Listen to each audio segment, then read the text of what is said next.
The call to the unconscious, let us not deceive ourselves. A true spiritual awakening is not a soft breeze that gently lifts the veil. It is a thunderclap from the depths, a rupture in the surface of the known. A whisper from the soul that grows louder until it becomes unbearable to ignore. This is not enlightenment, not yet. This is the call to the unconscious. It arrives when life begins to lose its flavor, when the routines once comforting now feel hollow. It comes not with clarity but with disturbance, a subtle anxiety, a dream that lingers, a restlessness that no success or pleasure can soothe. The unconscious is calling, and what is the unconscious, if not the forgotten half of the psyche? It is the abyss beneath the mask we wear. It holds the archetypes, the eternal forms, the gods, the shadows, the child, the sage, the lover, the destroyer. It contains all we have exiled, our wounds, our truths, our unlived lives. To awaken is to descend. The ego resists this descent. It clings to the structures it knows, beliefs, habits, identities. It mistakes these for salvation, but the soul, my dear ones, does not care for comfort. It demands truth, and so a war begins. The ego says, preserve.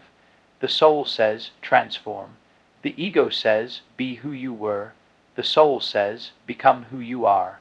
Most people, when they feel the first tremors of awakening, turn back. They pray harder, distract louder, achieve more. But the hollowness only grows, because this call is sacred, and to deny it is to invite chaos. You may feel depression, not knowing it is the soul mourning your refusal to listen. You may feel anxiety, not realizing it is the friction between who you pretend to be and who you are meant to become. Until you make the unconscious conscious, I wrote, it will direct your life, and you will call it fate. This is the beginning of individuation, the process of becoming whole. And wholeness cannot be found by clinging to the light while denying the dark. It is found only by walking into the valley of your own soul, lantern in hand, willing to meet whatever rises. The hero's journey begins not with triumph, but with a trembling step into the unknown. So if you have heard the call in a dream, in a heartbreak, in a sudden loss or strange longing, do not turn away. For it is not madness that stirs within you. It is the soul knocking on the walls of your ego, asking to be let in. The path ahead is not safe, but it is sacred, and the first step is to answer. The terror of the shadow, there comes a moment, shortly after the call to awakening, when the light begins to dim and the shadow emerges. Do not be deceived. The path to wholeness is not paved in gold. It is forged in fire, in confrontation, in sorrow. The shadow is everything within you that you have exiled, the rage you were told to repress, the sadness you were taught to hide, the hunger, the jealousy, the envy, the lust, the wounds too ancient to name.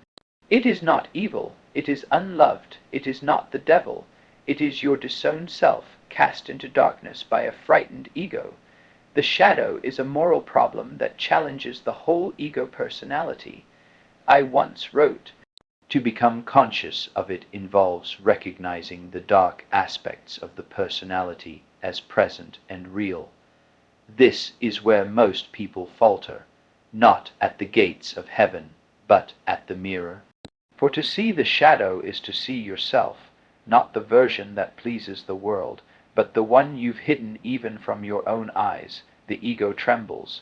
It has spent a lifetime constructing an image, polished, praised, perfected. But the shadow threatens this illusion.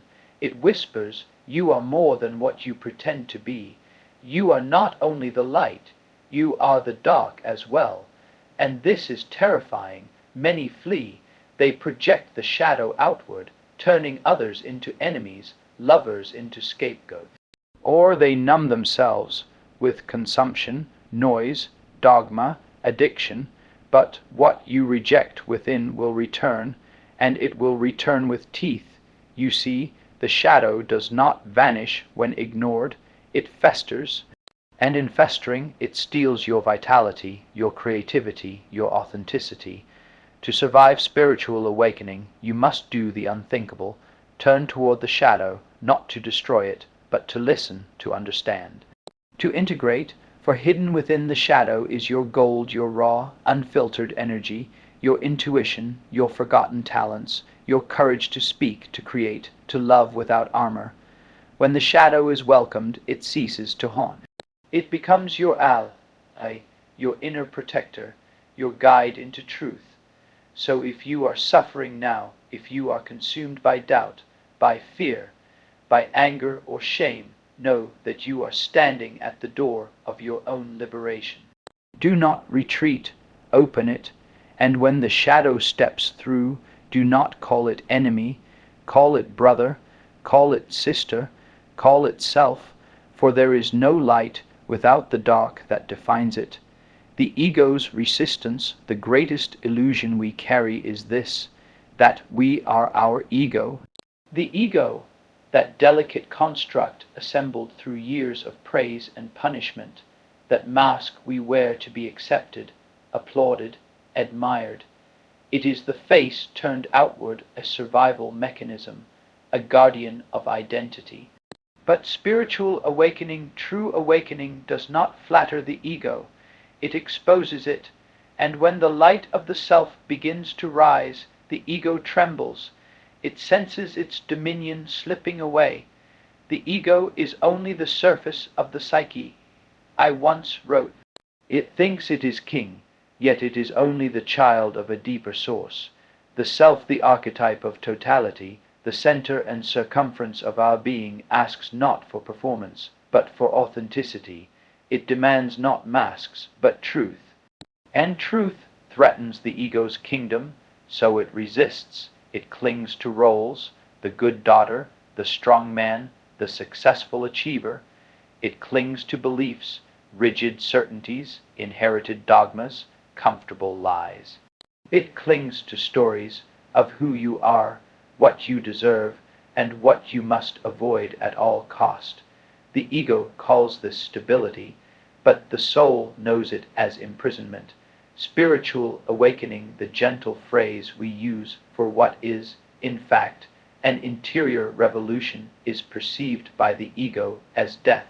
And in a sense it is, not the death of the self, but the death of the false self, the persona shaped by external demands and internal fears.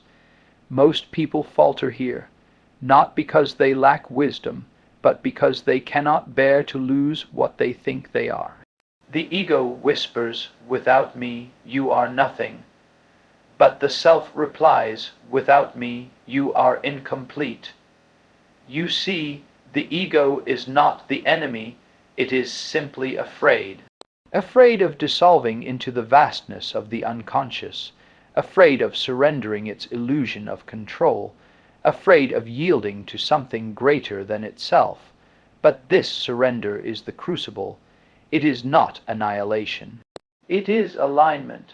Only when the ego bends, when it ceases its frantic grasping, can it become the servant of the self, no longer a tyrant, but a channel for deeper purpose.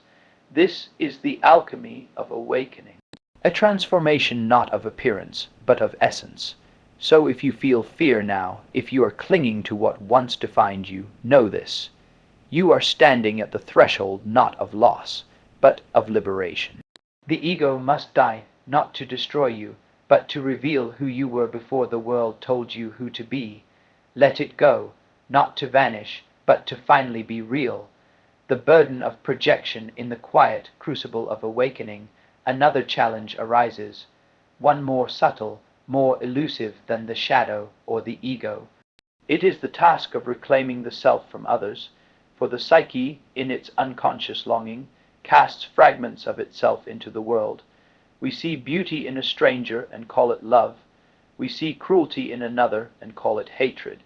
We see wisdom, power, seduction, and despair, not as our own, but in the eyes of others.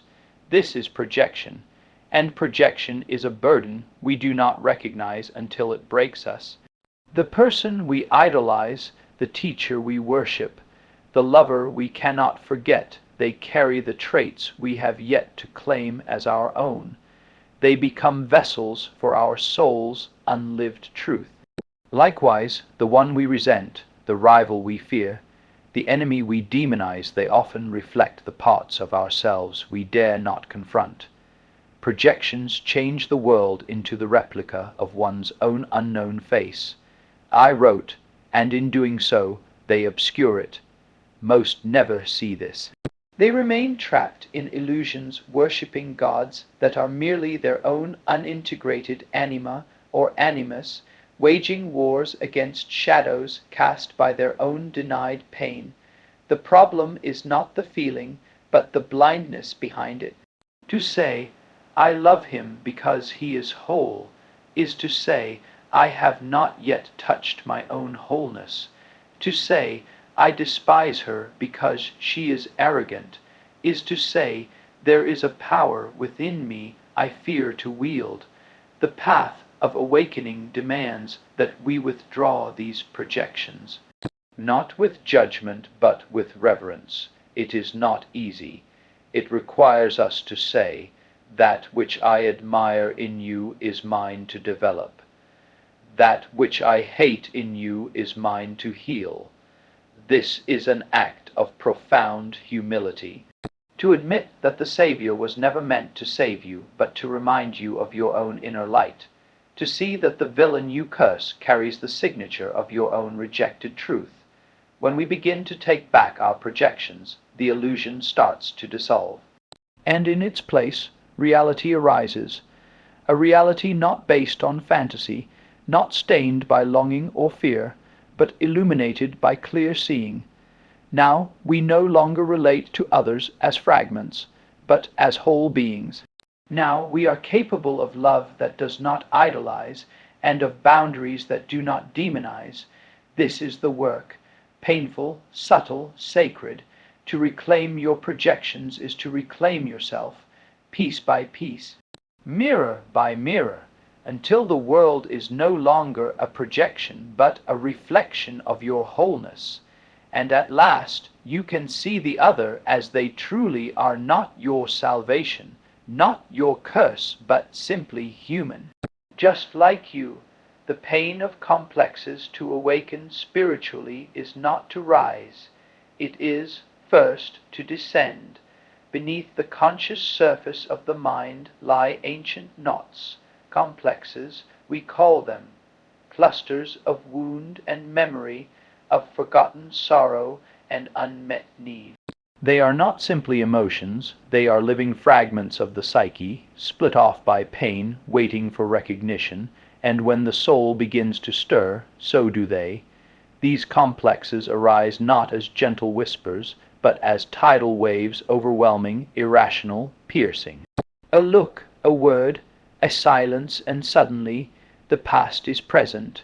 A child's cry for love, unheard, a betrayal that carved itself into the bones, a moment of rejection, frozen in time. These wounds do not vanish with age. They wait in the dark, shaping your thoughts, coloring your relationships, until the light of awareness finally touches them.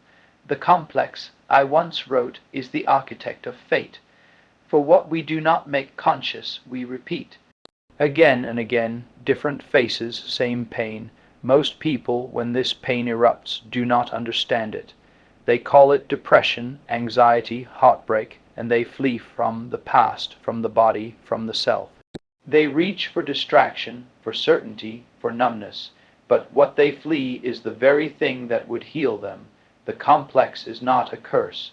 It is a call to remember, to return to the inner child whose needs were never met. To listen to the abandoned part still waiting to be held. This is not easy work. To face your complexes is to sit in the fire of your own history, to feel the grief that was never grieved, to weep for the love you needed but never received, to rage for the boundaries that were never honored, but only in this morning is there movement, only in this sorrow is there liberation. The complex, once seen and felt, begins to dissolve, not disappear, but loosen. It no longer drives you blindly from beneath. It no longer chooses your lovers, your fears, your silence. You begin to choose. You begin to live not from reaction, but from consciousness. And so, what felt like punishment becomes redemption. What seemed like a breakdown becomes a breakthrough. This is what it means to transform fate into freedom. You are not doomed to your past. You are not chained to your wounds, but you must face them. And when you do, you will discover that within each complex is a key to your strength, your compassion, your depth. It was never just a wound, it was also an initiation. The soul, after all, does not seek comfort. It seeks wholeness, and wholeness is born in the place where pain is no longer avoided but embraced. The anima/animus seduction in the depths of awakening. Another figure emerges, seductive, radiant, impossible to ignore. For a man, she may come cloaked in mystery, an enchantress of warmth, creativity, and feeling. For a woman, he arrives as a voice of reason, fire, and conviction. These are not simply people we meet. They are projections of the anima and animus, the soul's contrasexual archetypes. Their purpose is not to complete us through romance, but to awaken us to what we lack within. Yet how easily we are seduced. We chase the one who feels like home. We write poems, lose sleep, imagine a destiny intertwined. We say, she is my muse, or he is my twin flame, but we do not see the truth, that they are mirrors, not soulmates. The anima in men evokes all that is emotional, intuitive, and life-giving. The animus in women embodies logic, strength, and direction. They are the soul's opposites, calling us toward inner wholeness. But when these archetypes are projected, we mistake another person for the missing piece of our soul. This is the seduction, the belief that love will make us whole, that union with the beloved will save us. Yet this pursuit always ends in suffering, for the anima, once projected, becomes distant, moody, or idealized, forever just out of reach. The animus becomes critical, dogmatic, or cold, an idol that demands perfection. What once felt divine now feels unbearable. This disillusionment is the soul's secret medicine, because the truth was never about them. It was always about you. You are drawn to her radiance because you have not yet claimed your own. You are mesmerized by his strength because you have not yet embodied it. The work, then, is not to possess the beloved, but to reclaim what they represent within. Let the passion they evoke become your creative fire. Write, paint, build, sing, give form to the longing, and it will lead you home, not to their arms, but to your soul. This is the inner marriage. The anima is a factor of the utmost importance in the psychology of a man. She is the soul. I wrote in Aeon. To integrate her is to welcome your own sensitivity, receptivity, and inner life. To integrate him is to awaken your vision, your discernment, your power. This union within does not destroy desire, it sanctifies it. No longer desperate, your love becomes generous. No longer blind, your longing becomes luminous.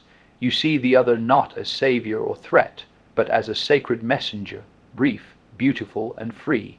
Thus, the anima or animus leads you not into fantasy, but into the self. And there, at last, you become whole.